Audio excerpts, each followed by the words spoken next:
En cherchant des photos dans un tiroir à la maison, quelle ne fut pas ma surprise de trouver une lettre écrite par une de mes amies mentionnant les cotes que j'avais eues en premier doctorat.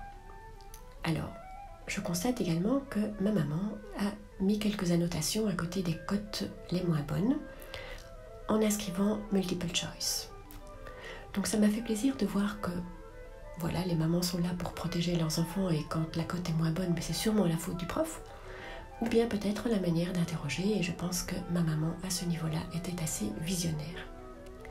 Et puis dans ce même tiroir, un carnet de stage que j'ai probablement oublié de remettre à la faculté, et je m'en excuse. Mais mieux vaut tard que jamais, je veux bien le déposer.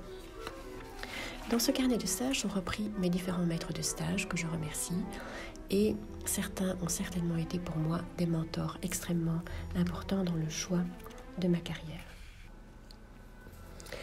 Dans la vie, il y a des moments de chance. Se trouver au bon moment, au bon endroit. J'en ai certainement bénéficié.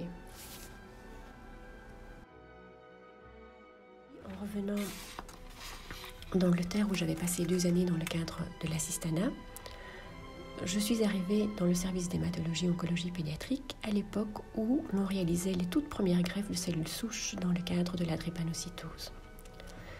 Après avoir réalisé les 5 premières greffes, une publication dans le Lancet est parue et a permis de positionner le service sur le plan international.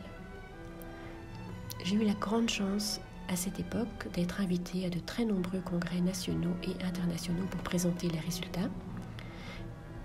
J'ai également été invitée à Bethesda au NIH pour présenter nos études. Alors, bien sûr, tout ceci n'aurait pas pu se faire sans la collaboration de tant de personnes sur le plan national et international. C'était l'occasion, lors des congrès internationaux, de faire de très belles rencontres et de créer des amitiés qui restent toujours d'actualité. C'était également l'occasion de lancer de nouveaux projets de réflexion et d'avoir l'impression de reconstruire le monde. Alors il y a bien sûr aussi des turbulences dans la vie qu'il faut savoir assumer, gérer. Mais là, à nouveau, je pense qu'il est important de pouvoir se reposer sur de fidèles piliers, que ce soit au sein de la famille, au sein de ses amis. Et puis il est bon d'avoir sa petite bulle d'air, sa bouée de sauvetage, pour prendre du recul et surtout ne pas perdre le cap.